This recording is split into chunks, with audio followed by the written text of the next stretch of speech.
CataractCoach.com, podcast series, episode number 118 with Dr. Alison Early.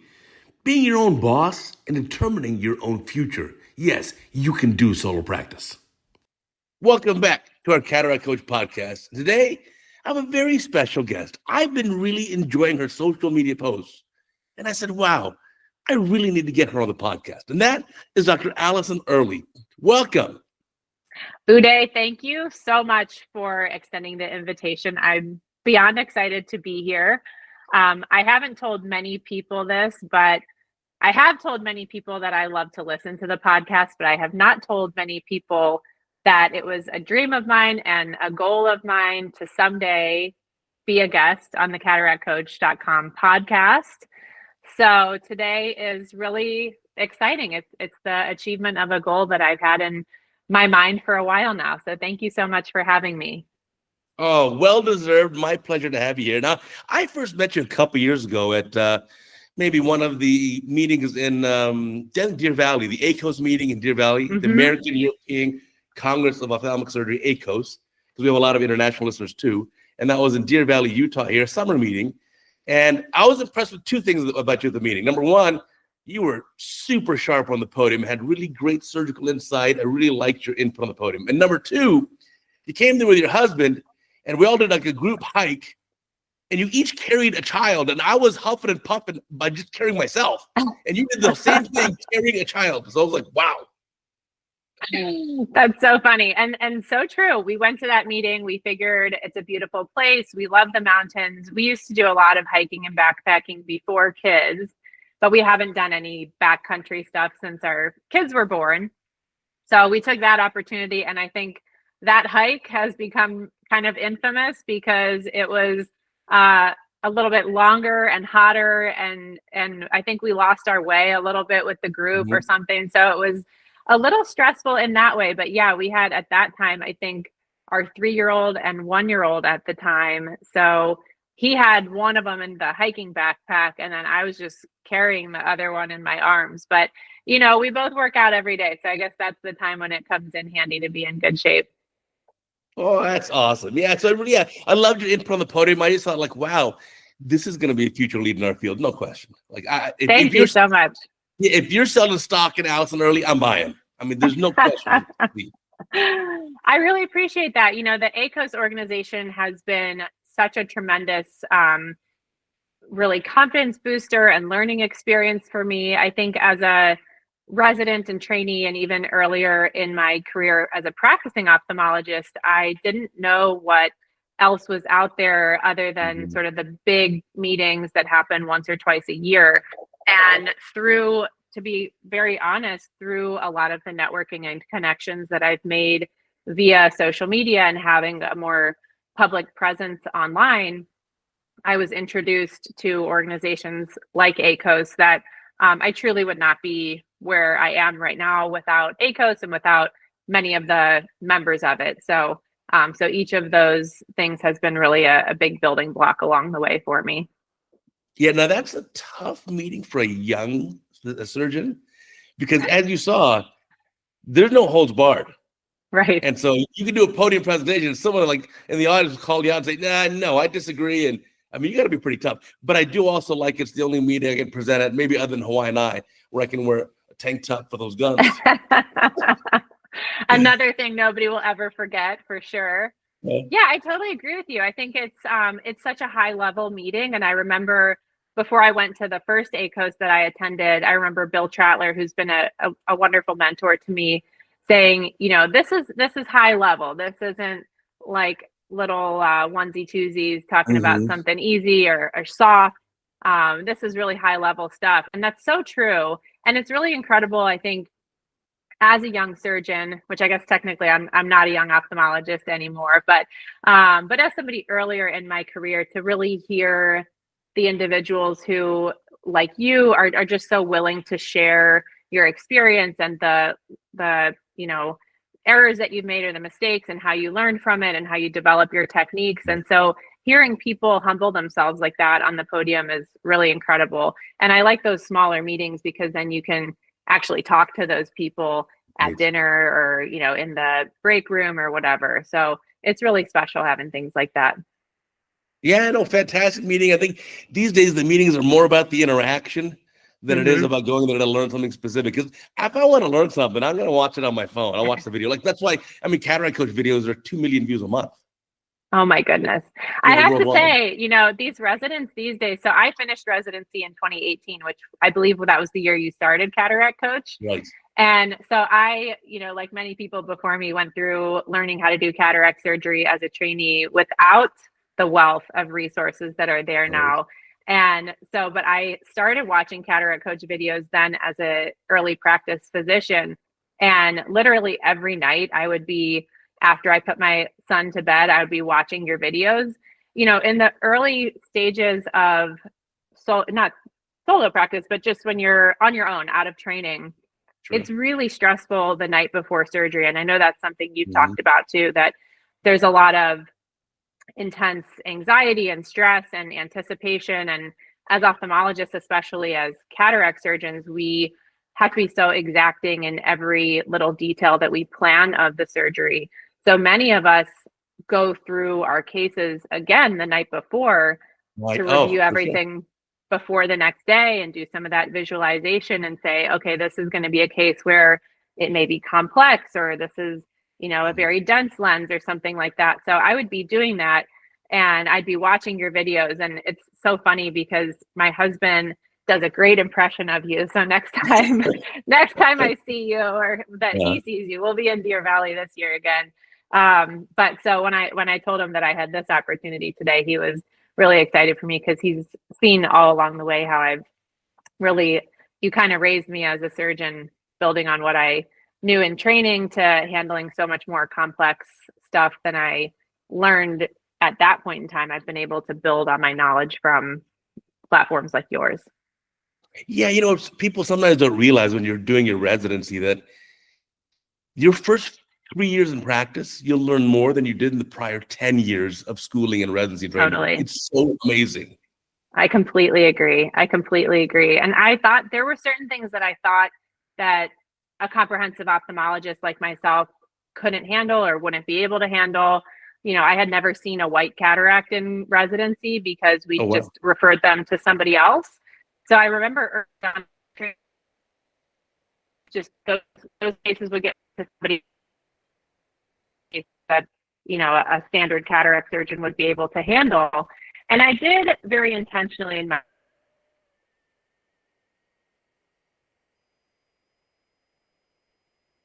first year out of residency, try to schedule cases that I was feeling confident about. At the edge of my capability, I thought it was probably better for the patient to see a more experienced surgeon, including in that white cataract. And I remember talking to one of my senior partners at the time, and I said, "Oh, you actually do white cataracts?" And he was like, "Yeah, of course."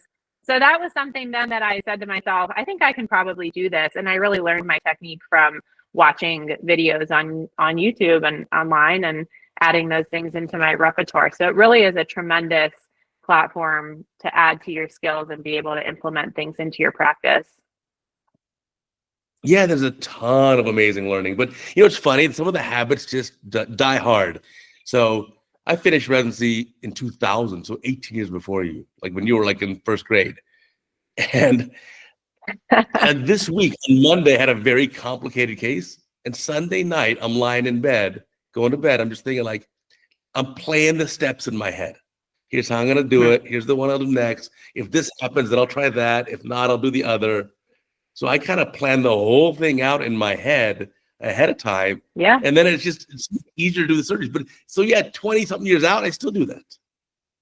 100%. And I think those are skills that I feel like I learned as an athlete. I was a lifetime athlete. I was a 3-sport varsity athlete. And I remember doing those visualization techniques in sports and thinking about, if I get the ball, what's my next move going to be? And I was just talking about that with my 7-year-old last night because he had a baseball game. And so we're trying to teach him the strategy of baseball a little bit.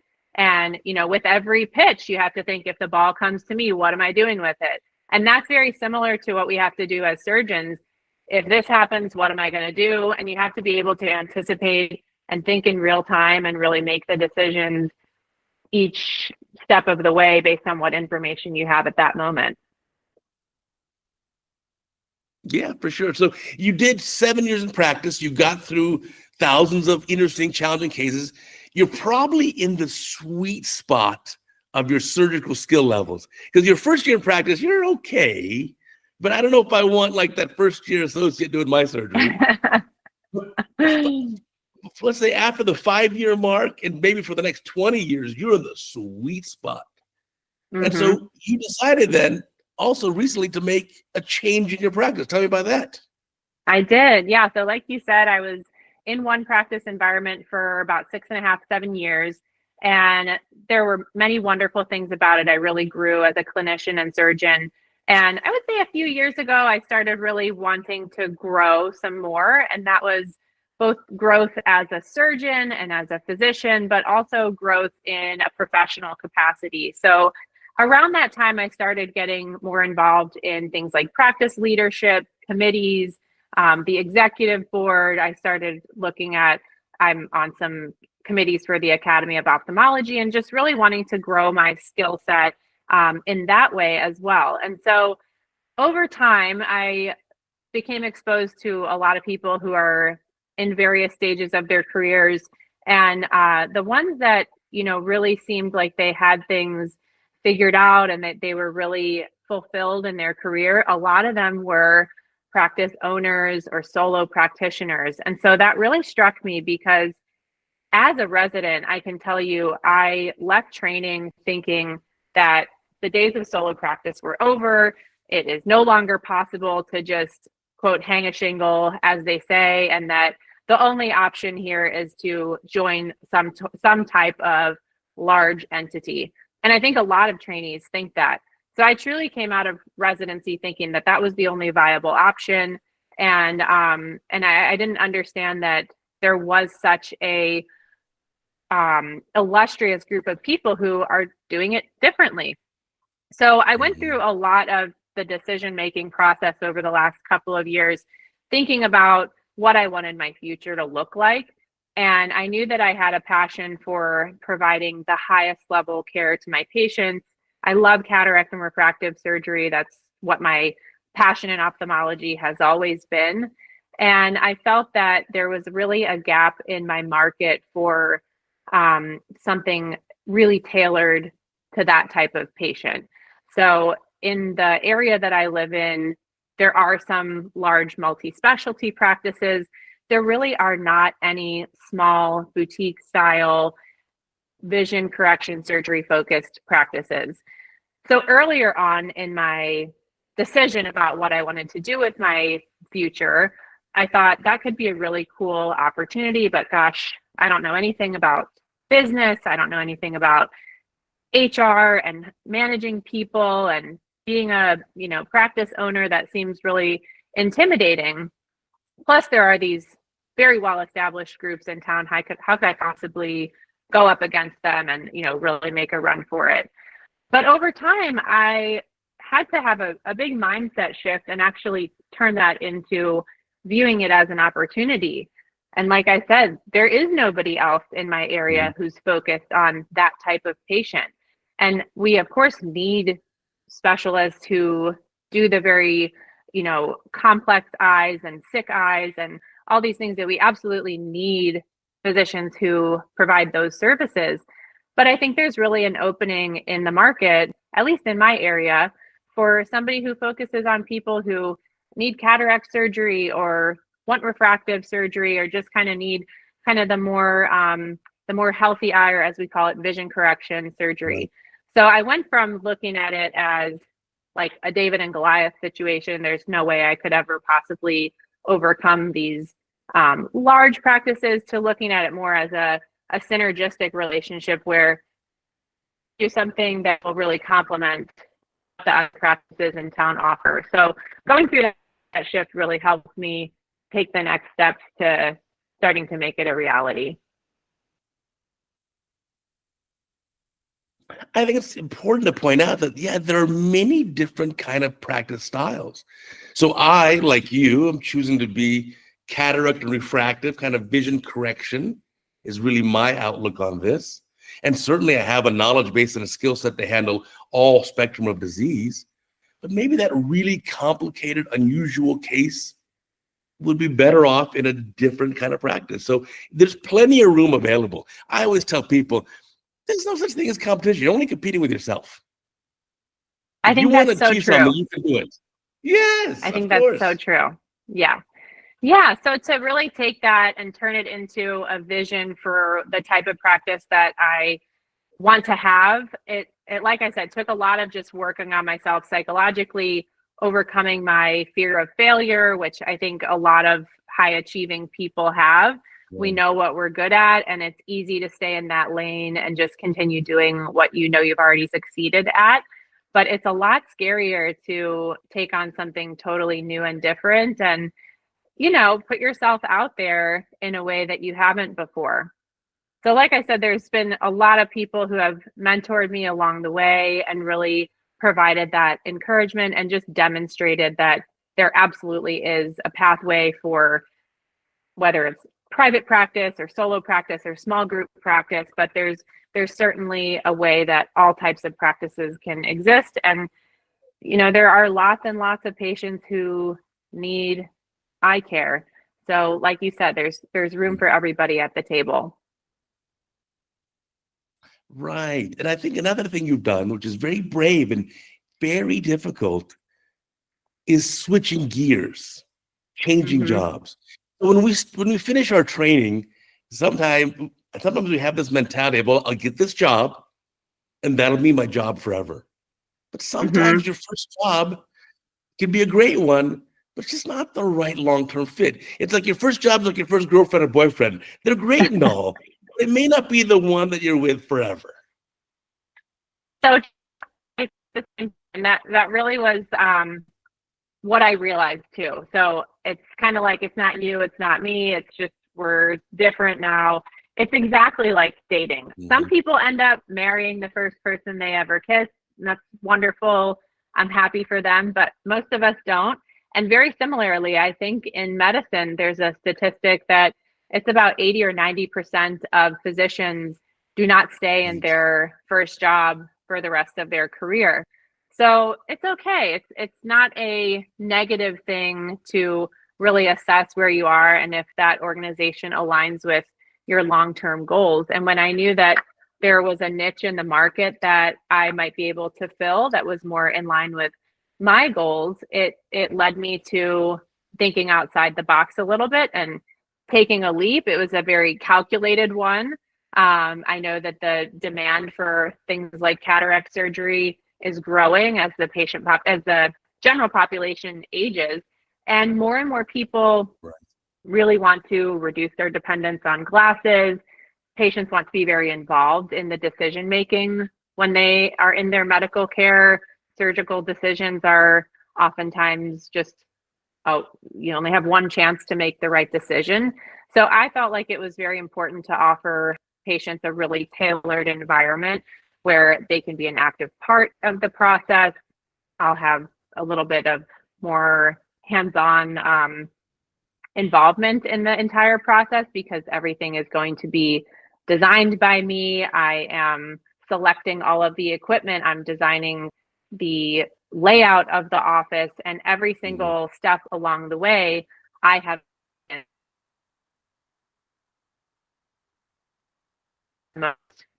I care that I am in a really experience with surgery. Right. Now, a lot of young ophthalmologists listen to our podcast, and what advice would you give to someone who's in their first few years of practice, less than 10 years into practice, and just says, this is nice and all, but this is just not what I want to do? How do you build up the courage to change gears? How do you prepare for this? How do you have enough of a savings to start your own practice? What's the advice for this young person who wants to follow in your footsteps, just maybe a couple years behind? Well, I'll take a note from your book. You can follow me on Instagram. So I'm Dr. Alison Early on Instagram, and I'm sharing a lot about my practice startup journey on there. When you ask that question, I think immediately back to an inflection point that I had a few years ago. I was talking to Christos Ivantidis, who's a good friend and a wonderful ophthalmologist, and I think he's been a guest on the podcast before. And he really pointed out to me that we were all kind of tricked into thinking that it's better to let somebody else handle the business of your practice. Let somebody who's an MBA or somebody handle the business. And there's this sense that you're the doctor, you're so smart, you work so hard, you just focus on taking care of the patient and we'll handle the rest. And I think that is such a trap because we aren't taught anything in medical school about business or finance or accounting or really even not simple, but basic things like how insurance works. We don't really know anything about that. What happens after you see a patient and I don't know, somebody bills for it and some check comes in 3 or 4 months later, and we just have really no hands-on insight into how all of that works. So we get into this situation where, as I've said before, we're trained in medical school to be like the world's best employee. We are so good at saying yes to anything that is asked of us. We are so good at staying late and coming in early. We are so good at working through fatigue and just putting everything else as the highest priority. And so we're like the greatest employee anybody could ever have. And that kind of sets us on to this track of looking for jobs where we are an employee because that's what feels comfortable. So what I would say to young ophthalmologists is to take the initiative, or really, trainees in any specialty, take the initiative to understand things about the business of medicine, whether that looks like something very formalized, such as taking a year to get an MBA or doing a physician CEO type of program or something like that, or just looking into it. We're all capable, intelligent, driven individuals, and there's a wealth of information that you can find if you just ask or if you just look. So learning about things like insurance and billing procedures and coding, or profit and loss statements, or what does EBITDA mean? What is a pro forma? These are all things that we don't learn naturally in medicine, but they're very important if you want to have that autonomy or agency as your career develops. And I think that's actually something that is very closely tied to burnout, which is becoming sort of a trite thing to talk about. I think the term burnout is being overused a little bit, but when you don't feel that you have any agency over your practice or autonomy in what you choose to do or how you manage patients, it really does contribute to something like burnout when you just kind of feel like you're a worker bee and all that's important is that you keep churning out more patients in a day, more surgeries, more this, more that, and it's all just about counting the numbers at the end of the day. So very interestingly, the curves of physician burnout are almost identical to the curves of growth of hospital administrator numbers. So if you line those two curves up, it's like a nearly identical curve, which I think is really poignant. If we don't have any autonomy over ourselves, it does become a burnout inducing environment. So taking that back, taking the reins on that, or as a young person just finishing training, don't let yourself fall into that trap. Take ownership of those things from the beginning. That's really, I think, the best advice I could give somebody. Yeah, in fact, your Instagram post from this morning that I saw, which is right there, is so amazing because it's basically the propaganda that we've been brainwashed into believing that, I'm done believing that nonsense. And so let me just get a couple of these. We'll put the link to your Instagram down below for all our viewers and listeners. But it's things like here, the first one is, doctors should focus on clinical practice and let the suits run the business. No thanks, right? Yep. I truly believe every single thing I put there. Yeah. The other one says, I'll just read them all, then we can talk about them. Private practice is dead. That's not true. The only viable option to join a large entity. Yeah, nope. Somebody else will always act in my best interests. Yeah, I don't know about that. The only way to earn more money is to see more patients. And finally, the one that drives me nuts, oh no, doctors, they're the worst business people. Like, come on, people. Come on. Right. Yes, every single one of those was something that I truly believed until the last couple of years. It was like the veil was being lifted, and I started realizing things like I just said about why don't we learn anything about business? We are capable of doing that. And meeting people who have been so successful, both in satisfaction and in their practice, growth and care that they can deliver to patients at the highest level by being the practice owner or by being involved in the practice finances and leadership. And, that old trope about doctors being the worst businessmen, I remember hearing that probably as young as I can remember. My grandfather actually was a general surgeon way back in the day in Philadelphia. And interestingly, he was a solo general surgeon. So I think maybe the desire to be a solo practitioner is just in my genes. But that was kind of what everybody in our family said, like, oh, Poppy, he was a great surgeon, but he never really ran his business that well. And, it just wasn't his forte. So you hear that over and over again, that doctors are the worst business people. But then if you really look into it, there's some physicians who are really outstanding business people.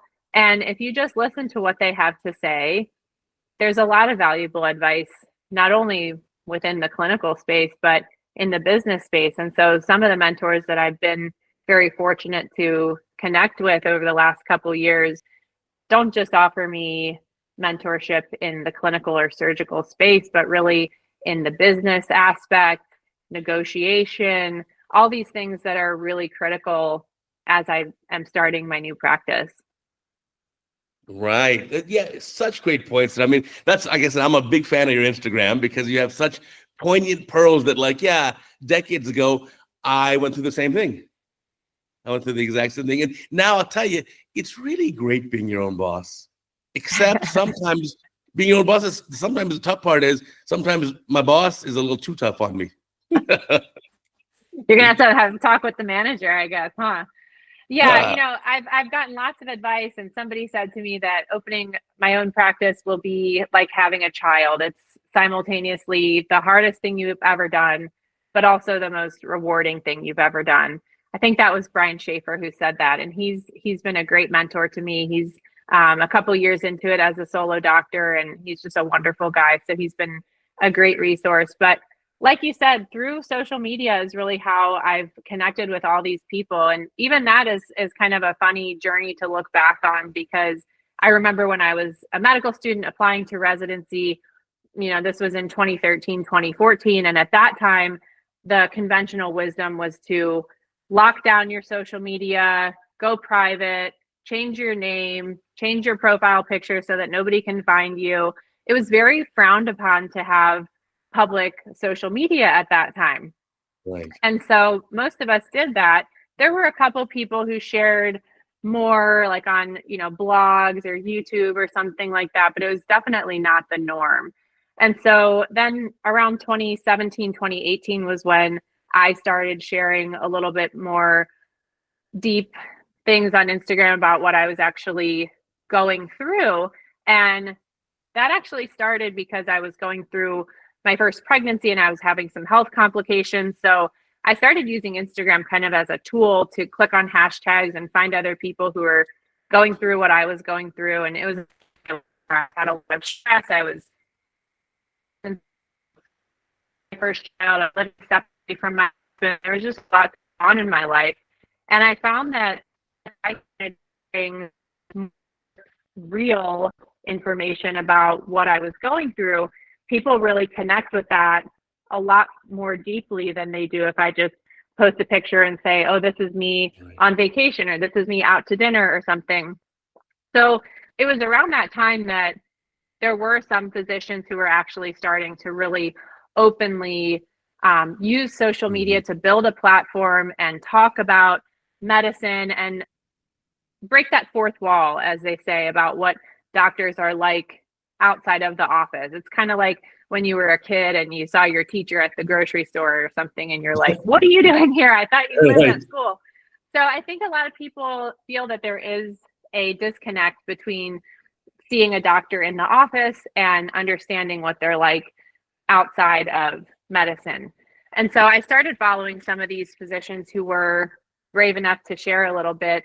But at that time, I was new to my practice. I wasn't really sure what people would think about me posting on Instagram. And I tried to keep church and state separate a little bit and not really talk about my social media while I was at work. I think a lot of that was probably, some imposter syndrome and just not wanting to rock the boat as somebody new in town. But over the years, that platform has really grown. It's been 100% organic. I have never, ever paid to have followers or likes or anything like that. And, there's tons of people who have more followers than me, but I keep everything that I do in-house. I record all my own videos. I edit all my own videos. I post everything by myself. And I think that gives me some relatability, or people just can really get a feel for my personality through what I post. So for a long time, I felt like I had this social media presence and I had this professional life, and I was having a hard time figuring out how can these two things come together, or how can I use one to leverage the other. It just felt like they were kind of two separate balls that I was juggling.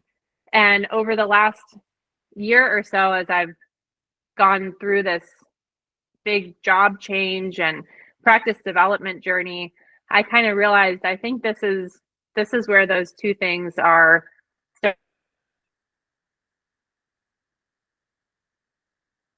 starting to really dovetail and come together, because I can share about how my decision and everything that's going into it. And because I've established that platform as really being my voice, it's very natural to just continue sharing that this is what I'm doing on a daily basis.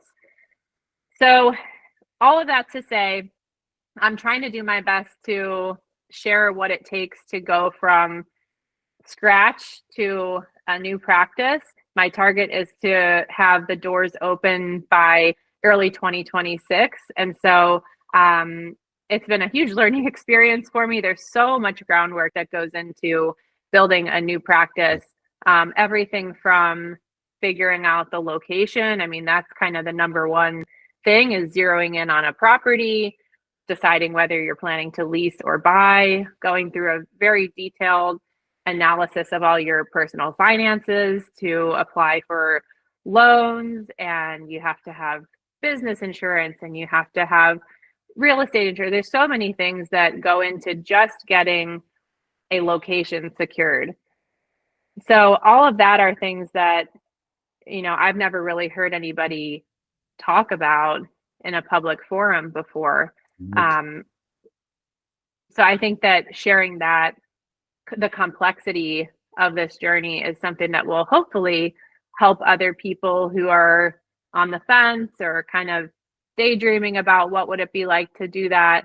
And one of my goals as I work through this, I've been taking tons of notes and organizing things as well as I can. And I really have a goal of someday being able to turn that into a playbook of sorts, or really somehow be able to share all of that, all of those building blocks with people who want to do it, but have no idea where to start.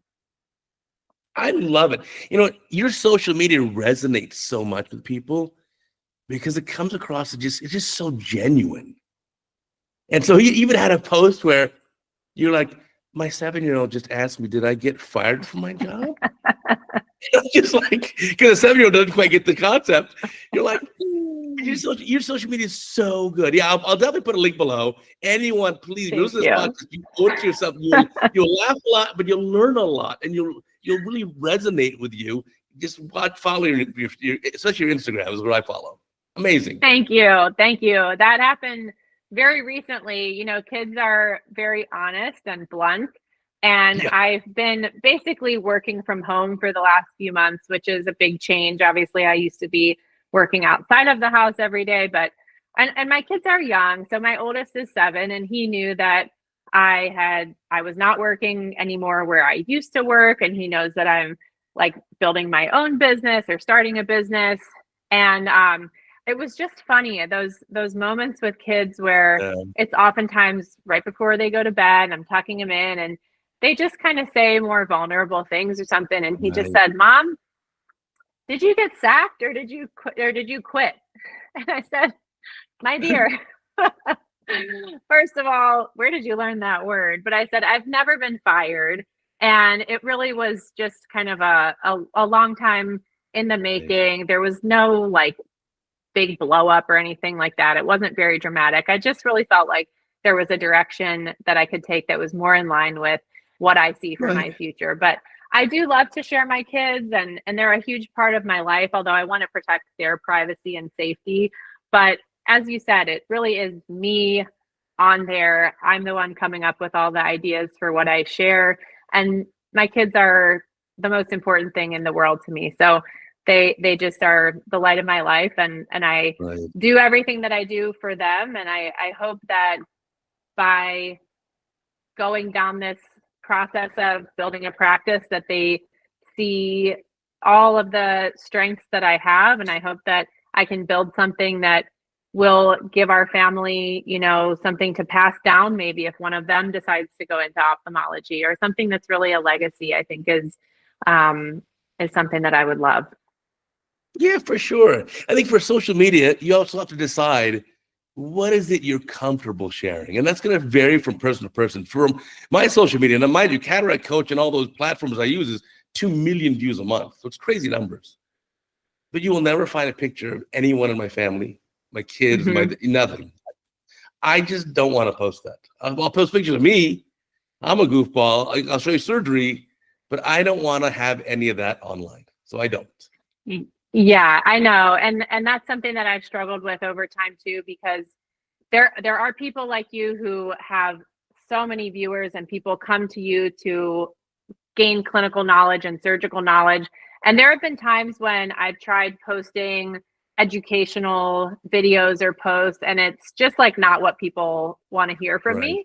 People like hearing about my life and about my family. You know, I'm in a dual physician marriage, so that's something that a lot of people have experience with or are going through. And so I've shared before how my husband and I lived long distance for a lot of the years while we were both in training. And you know, it did actually begin as my personal Instagram account that I opened in medical school, and it just kind of evolved into this public platform. So I totally understand what you're saying, and that's something that I've struggled with too. And I really try to, at this point, not show my kids' faces or really make them a feature, because I think their safety and privacy is really much more important than getting views or engagement or whatever. And, you know, the internet is a scary place, and I'm very, very strict about protecting them from accessing the internet.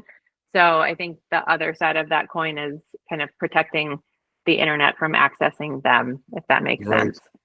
No, it does for sure. And then everyone can just be themselves. Like I'm not comfortable posting stuff about like my personal life, so I won't. But I love only posting stuff about like crazy surgery videos. So that's like every day I have a new surgery video. But other people, I don't know like how you, you do it. It's, as you know, it's a lot of work. Yeah, it's a lot of work. It's a lot of work. That's been really my biggest challenge with sharing on social media, is maintaining consistency, which I would love to hear how you manage to post a video every single day for 7 years or however long it's been. I can't even imagine the amount of dedication that takes. But like I said, it's important to me that my platform is authentically me. And there have been times where I've tried to outsource video editing. Difficult. My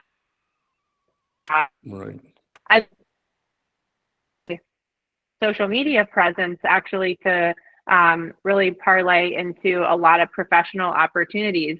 So it sort of goes both ways. You know, I was in a good position, I guess, right place at the right time. I had some followers a few years ago. And when the pandemic started, there were all of a sudden all of these online webinars and Zoom calls and online talks and all these things that I started getting asked to participate in those. And then that really helped grow the other things that I've done over the years, being involved in organizations like ACOS, getting on the podium, working with industry. All these things start to happen because I put myself out there a little bit. And so I know that it's not for everybody, and I would never, tell every single doctor that they should post about their life on social media. Most people are not comfortable doing that. But if there's some way that you can put yourself out there and just put yourself into a situation where you are going to meet new people, it's really easy to go to meetings and just hang out with your residency buddies and not really expand your circle at all. But I think going to some of the networking events, or really going to some of the smaller meetings where there's just kind of one podium and you're not running around a giant convention center, but you can hear one person talk, and then there's a breakout session or something like that, and just exposing yourself to new people is a really great way to expand your horizons, learn what new is out there, learn what people are doing. I think a lot of us go through training kind of thinking that there's only one way to do everything, because oftentimes institutionally everybody practices very similarly. So for somebody like me, who I chose not to do a fellowship because I knew that cataract surgery is what I love and that's what I wanted to do. So I was, good at it as a trainee. I knew I was a good surgeon, and I decided to just go straight into practice. But even just from changing from the residency environment to the new practice environment, I was exposed to so many people who trained all over the place and just do things a little bit differently. And I think that's really one of the amazing things about people like you and me who share on the internet, is that people around the world can learn from you. I mean, you probably touched people in every country or just about, and then I can learn from surgeons who are in Argentina or the Philippines or India, and I can learn things that are being done all over the world.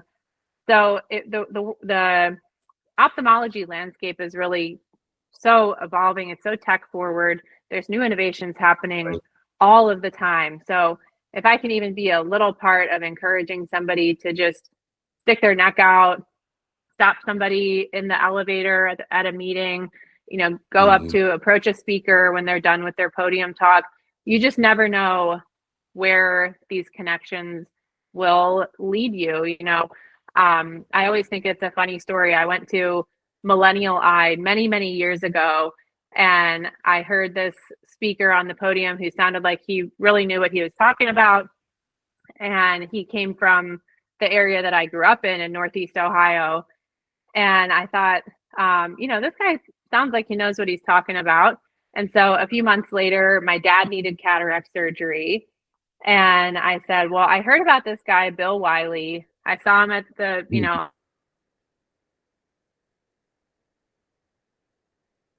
on the podium at a meeting. He seemed pretty smart. So why don't you go and have cataract surgery with him?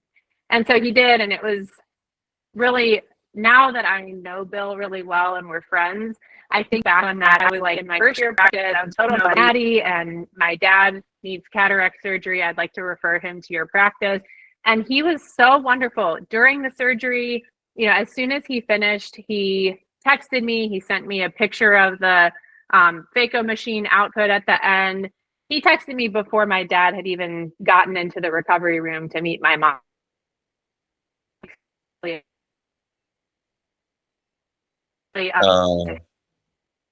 All these years later, we have done a lot of work together, and he's been a mentor to me. He welcomed me to come visit his practice when I was wanting to learn LASIK a few years ago. So it's one of those really fun full circle moments that might not have happened if I hadn't started putting myself out there and making those connections. Oh, Bill's an amazing guy, sweetheart. I've known him and his father for more than 20 years. So great people. Now, I'm sure there are a lot of young listeners on the Cataract Coach podcast right now saying, hey, Cataract Coach, can you ask Dr. Early more questions about starting the practice? Now, I'll give you one pearl that I learned when I first started way back in 2000. Like you, I just did residency. July 1 after residency, like, time to start solo practice. My smartest thing I did back then was I had enough room for 3 lanes, but I only built out 1 exam lane, and I got all used equipment. And that was smart. That is very smart. That is very smart. Those are all the decisions that I am in the process of making right now. So like you, I'm planning the space. I'm planning to outfit fewer rooms than I have the capacity to expand to. And I think advice that I would also give to somebody who might find themselves in this position is to save your money. Save your money. You know, I mentioned my husband and I are both physicians. We both drive cars that are not fancy. There was a time when we both would go to work and had the oldest car in the parking lot, including all of the staff. We both had the oldest car. So we didn't spend our money frivolously, which has really now at this point given me the opportunity to dedicate time of mine to making all these decisions that I need to make. And I'm learning a lot in the process. And I think because I've afforded myself the ability to kind of focus on this project right now, for example, negotiation, I'm not having to sign contracts with vendors under pressure. I can take the time to understand it. I can get a couple different quotes on things, work them, you know, okay, if I get a quote from option A, I can tell them what option B gave me the number for. And I might end up signing with the same company that I thought I was going to in the beginning, but because I've taken the time to really work the negotiation, I'm saving a lot of money that way. So it's a lot of new learning, but I think, like you said, kind of starting small, but with the opportunity or the space to grow. And most people that I've talked to who have gone solo are very quickly exceeding what they started out with in terms of expectations and space and everything. So I think that's a great problem to have. What kind of space are you looking for now? How many square feet about? So interestingly, so I'm looking at about a 4,000 square foot space, which I know sounds really big for just an office. Well, for one thing, real estate in Southwest Ohio is much different than real estate in Beverly Hills. But part of the reason that I wanted a space that size is because as part of my practice, I'll be doing office-based surgery, which is a little bit newer frontier in ophthalmology. But as I said before, my goal is to really offer patients almost a concierge level experience where everything is really high end, very integrated, boutique style practice. And so my vision is that the entire process will happen within the walls of my practice. So office-based surgery is something that, so it's a little bit newer, you know, kind of on the leading edge of the bubble, but traditionally things like cataract surgery have been done in the ambulatory surgery center or ASC environment or in hospitals. And I wasn't around for this, but at some point some years ago, there was a big shakeup when cataract surgery went from being done in the hospital to being done in the ASC. And a lot of people were very uncomfortable with that. And kind of the second wave of that is starting to happen where physicians are going from the ASC environment with IV sedation and monitored anesthesia care to the office-based environment, which is oftentimes going to be oral sedation and just kind of a more comforting environment. So what we find with office-based surgery is that because it's a familiar environment to the patient, they've already been there in the office at the time when they come in for their consult. They've probably seen the surgical suite during their consultation visit. They don't have to go somewhere else on surgery day. They've already been there. They don't have to go to, you know, get their blood drawn somewhere else and then come back with their results or get their physical somewhere else, et cetera. Now, of course, there's certain patients who will not be the perfect demographic, whether it's for health comorbidities or any number of reasons. But for patients who are generally healthy, they do extremely well with oral sedation for what for most experienced cataract surgeons is going to be under a 10-minute procedure. And we have lots and lots of patients who have had eye surgery under oral sedation with LASIK and refractive surgery. So we know that we can get adequate analgesia with topical numbing drops and things like that. And to just get patients a little bit relaxed before they even come into the room, excuse me, before they come into the room, gives them just a nice, comfortable environment. They can ambulate out of the surgery and, kind of go about the rest of their day. So that's also something that I'll be offering that is new in the market that I'm in. There aren't any cataract surgeons offering office-based surgery. So I think that's something that patients will really appreciate cool. The convenience of. You're cutting edge. You're beyond me. So in my clinic, I'm not offering in office. We go to a surgery center just down the road. So that's super cutting edge. If you are interested, if you're a young ophthalmologist, we had a podcast with Parag Majmudar, Majmudar. The entire hour we talked only about this topic, about setting up an in-office surgery suite. So I think that's fantastic that you're doing that. Now, how many exam lanes are you going to be planning for? And are you going to have an excimer laser on site too? Right now, I'm going to be doing an open access situation for a laser. And I think just the CapEx of investing in a laser right now was not something I felt like I was capable of doing, but I'm fortunate to have another option for that. So my in-office surgery suite will be focused on cataract, refractive lens exchange, and ICL surgery. And as you mentioned, Parag Majmudar, one of the kind of leaders in the OBS or office-based surgery industry. Practices like his who have been very successful in the ASC setting are still finding that there's really a role for office-based surgery cases. So the more you learn about it, the more you talk about it. And I think it's important to mention that these surgical suites are built to the highest standards. So this is not like going to be done in a broom closet or something. These are actual surgical suites where all of the regulatory and accreditation processes are met and exceeded, and these are accredited surgical suites.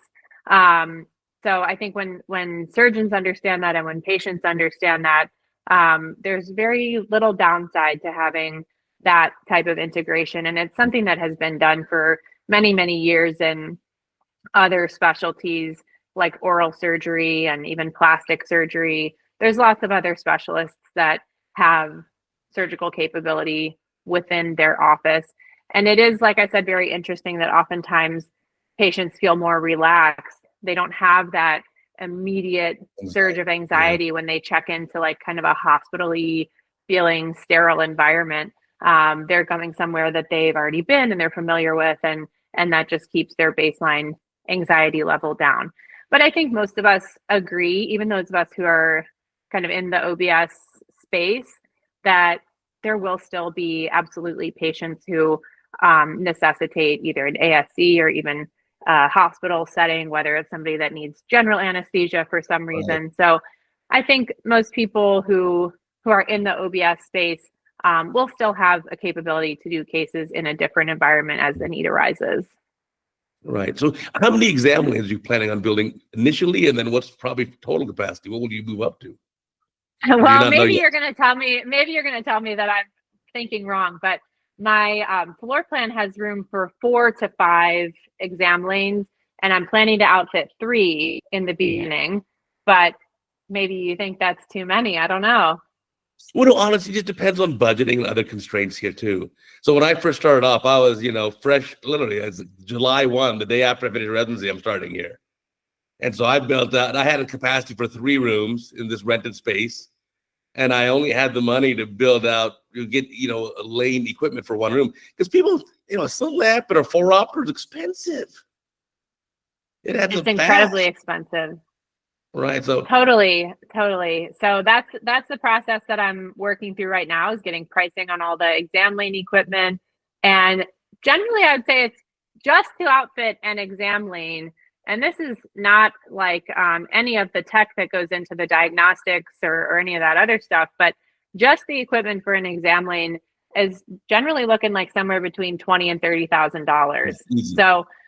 So it's pretty pricey. Ophthalmology, unfortunately, is not a specialty that could easily slide into leasing a day or two a week from a primary care office or, a dermatologist or something like that, because we have really high overhead in equipment. There's tons of high tech stuff that we need, both in the exam lanes as well as in the diagnostic area. You have biometers and topographers and visual fields and all these things that are taking up some space real estate, but you have to have those in order to deliver the level of ophthalmic care that you and I want to give. And then because I'm planning to outfit a surgical suite too, that adds a whole other big ticket list of items that I have to purchase. So it's definitely a big financial risk. Right down the road, when you get a femtosecond laser and an excimer laser, that's even more. That's even more. Yeah. So the calculation we made was basically, we can invest a lot of money here up front into building something that I have ownership over and will be an asset to myself and my family, versus if I had maybe joined another practice and bought in as a partner.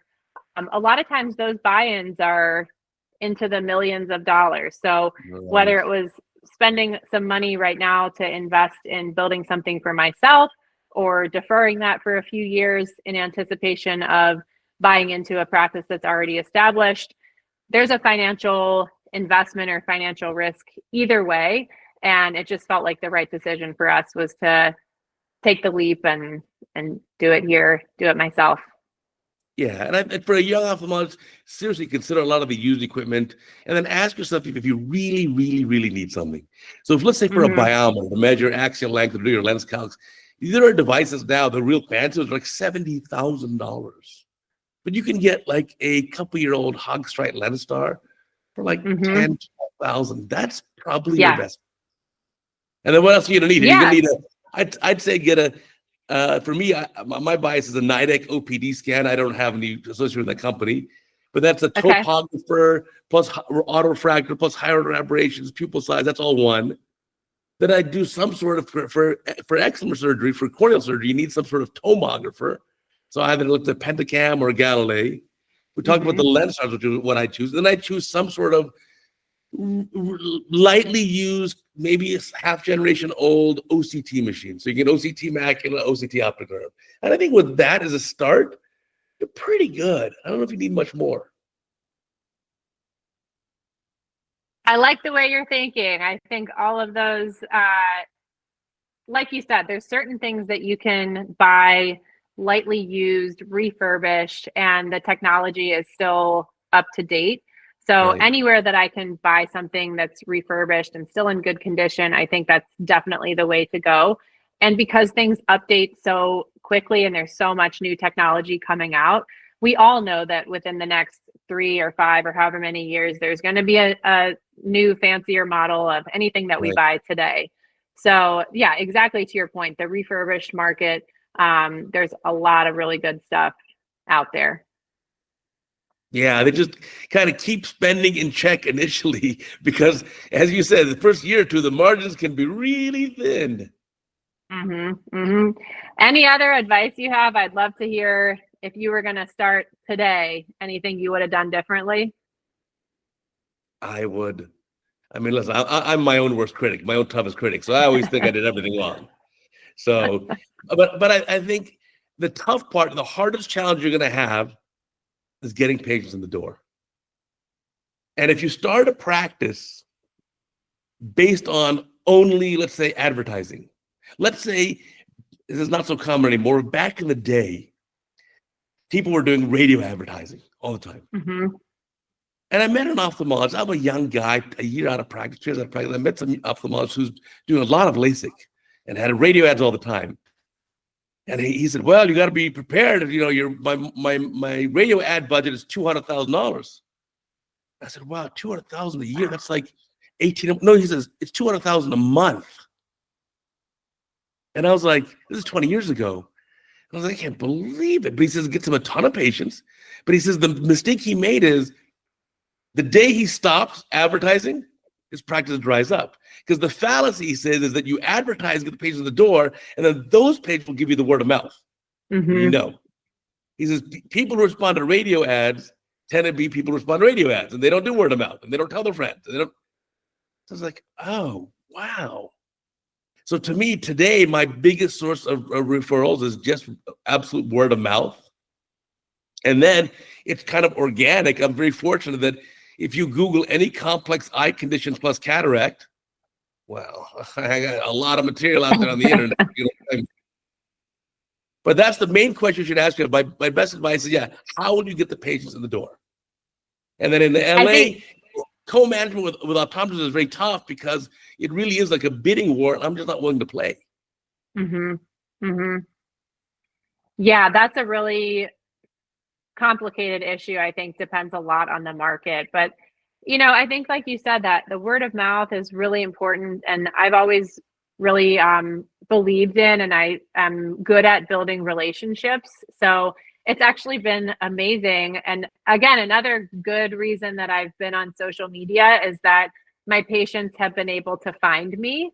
So just about every week, I'm getting messages from patients who are like, when can I come see you again? And I can't wait till you open your practice. And they found me on LinkedIn and Instagram. And I don't know, sometimes I get emails from them. I have no idea how they found my email address, but I've always really believed in building those relationships. And I had a lot of strong relationships with referral doctors and optometrists, and being accessible in the ways that I am, I think has given me a little bit of leverage or a little bit of a leg up there. And definitely refractive patients are a different ballgame than, cataract or kind of insurance situation patients. Refractive patients are oftentimes self-referred. And so those do take a lot more pounding the pavement, a lot more legwork to get those refractive surgery patients in. But being somebody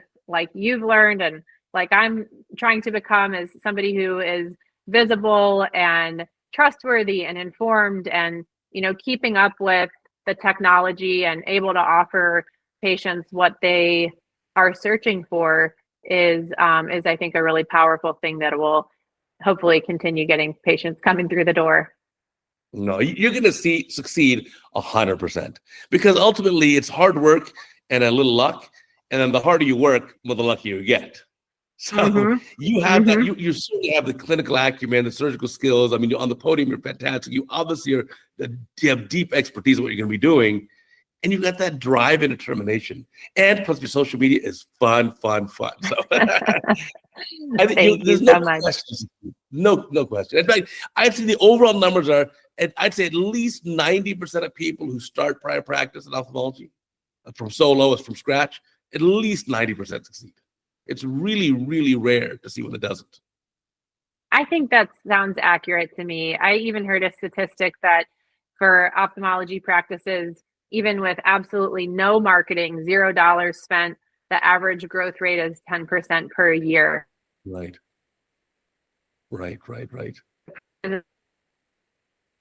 What we no question about it. Literally experience what you've done for them with their vision correction surgery or cataract surgery every single waking moment of the rest of their life. So that's really powerful. There's almost nothing else that patients have that level of intimacy with.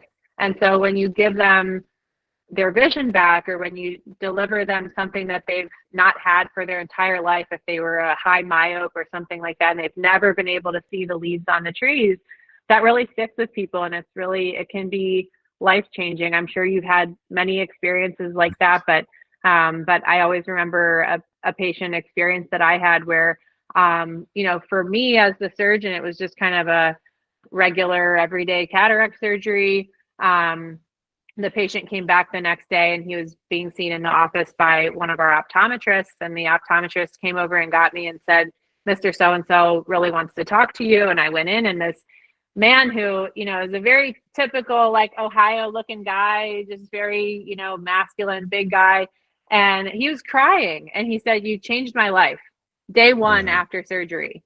So those types of things are just really incredible and really unique about what we do is that we can change somebody's life with a surgery that, maybe takes 7 or 10 minutes.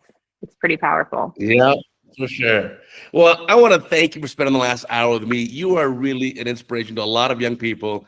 We'll put all your links down below.